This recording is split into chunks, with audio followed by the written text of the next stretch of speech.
السلام علیکم ورحمۃ اللہ وبرکاتہ۔ محترم ناظرین، ہندوستان کے صوبہ اتر پردیش کے ضلع فیض آباد کا ایک شہر ایودھیا ہے۔ ہندوؤں کے مطابق اسی شہر میں رام کی ولادت ہوئی تھی۔ مغل بادشاہ بابر کی بنائی ہوئی معروف بابری مسجد بھی اسی شہر میں واقع تھی، جسے 1992 میں کچھ شرپسندوں نے حملہ کر کے منہدم کر دیا تھا۔ ایودھیا میں 25 سال قبل 6 دسمبر 1992 کو تاریخی بابری مسجد کی شہادت میں بلبیر سنگھ نام کے ایک شخص بھی ملوث تھے، جن کے دل میں اسلام و مسلمان کی دشمنی آسمان چھو رہی تھی۔ ان کا تعلق ہریانہ کے پانی پت کے ایک گاؤں سے تھا اور پھر ان کے خاندان نے ہجرت کر کے شہر کا رخ کیا اور یونیورسٹی سے اعلیٰ تعلیم حاصل کی۔ انہوں نے خود کہا کہ بچپن سے وہ RSS کے مقامی شاخ سے وابستہ رہے اور پھر شیو سینا میں شمولیت اختیار کر لی۔ بال ٹھاکرے نے انہیں متعارف کرایا۔ بلبیر سنگھ کے والد دولت رام گاندھیائی نظریات کے حامل تھے اور تقسیم ہند کے دوران مسلمانوں کی ہر طرح سے مدد کی تھی، اور ان کے والدین نے دونوں بھائیوں کو بھی بہتری کے کام کے لیے نصیحت کی تھی کہ وہ ان نقش قدم پر چلیں۔ محمد عامر کا کہنا ہے کہ بابری مسجد پر ہتھوڑا چلانے کے ساتھ ہی ان کے اندر بے چینی بڑھ گئی، لیکن مسلمانوں کے بارے میں دل و دماغ میں بھری نفرت نے مسجد پر مزید وار کرنے میں انہیں اکسایا۔ اس طرح انہوں نے بار بار مسجد پہ وار کیا۔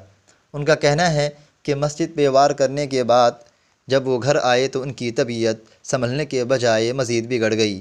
ان کی بے چینی رفتہ رفتہ بڑھنے لگی۔ والد نے گھر کے دروازے بند کر دیے کہ ایک استاد کے بیٹے نے ایک ایسا غلط کام کیا ہے جسے میں کبھی معاف نہیں کر سکتا، لیکن دوسرے شہریوں نے ان کا خوب استقبال کیا۔ محمد عامر کہتے ہیں، لیکن میرے دل میں چین و سکون نہیں تھا، یہاں تک کہ کئی ڈاکٹروں سے میں نے رجوع کیا۔ جانچ کے بعد ڈاکٹروں کا کہنا تھا کہ تم 2-3 مہینے سے زیادہ زندہ نہیں رہ پاؤ گے، جبکہ ان کا ساتھی جو ان کے ساتھ مسجد بابری کی شہادت میں پورا شریک تھا، یوگیندر پال، وہ کچھ ہی دنوں کے اندر پاگل ہو گیا اور اپنے گھر کی عورتوں کو دیکھ کر کپڑے پھاڑنے لگا۔ دنیاوی اور روحانی علاج سے کوئی فرق نہیں پڑا۔ تب انہوں نے مقامی مولانا حضرت کلیم صدیقی سے رابطہ کیا۔ حضرت مولانا کلیم صدیقی نے مشورہ دیا کہ مسجد کو مسمار کرنے کے سبب یہ ایک ایسا عظیم گناہ ہے جس کے سبب تمہیں اس عذاب میں مبتلا کیا گیا ہے، ممکن ہے کہ اللہ تعالیٰ تمہیں معاف کر دے، تم اللہ سے معافی مانگو۔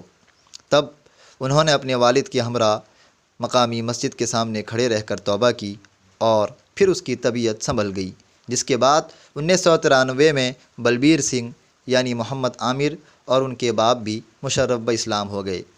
یہ بات عیاں ہیں تاتاری کے افسانے سے، مل گئے پاسباں کعبے کو صنم خانے سے۔ علامہ اقبال کا یہ شعر انہی جیسے واقعات پر پورا صادق آتا ہے۔ محمد عامر کے مطابق یوگیندر پال کی باتیں سننے کے بعد وہ بھی سکون و چین کے لیے اسلام کی آغوش میں آ گئے اور اسلام کے لیے اپنی پوری زندگی کو وقف کر دیا۔ شب و روز دعوت دین، اشاعت دین، تفہیم اسلام اور پیغام حق کو عورت تک پہنچانے میں اپنے اوقات کو صرف کر دیا۔ پچھلے 30 سالوں سے وہ دینی خدمات میں لگے رہے۔ گزشتہ دن ان کا انتقال ہو گیا۔ انا للہ و انا الیہ راجعون۔ اللہ تبارک و تعالی ان کے پسماندگان کو صبر و شکیب عطا کرے اور ان کے اعمال سیئہ، لغزشات اور خطاؤں کو درگزر کرے اور ان کے حسنات کو، ان کے اچھے اعمال کو شرف قبولیت بخشے۔ السلام علیکم ورحمۃ اللہ وبرکاتہ۔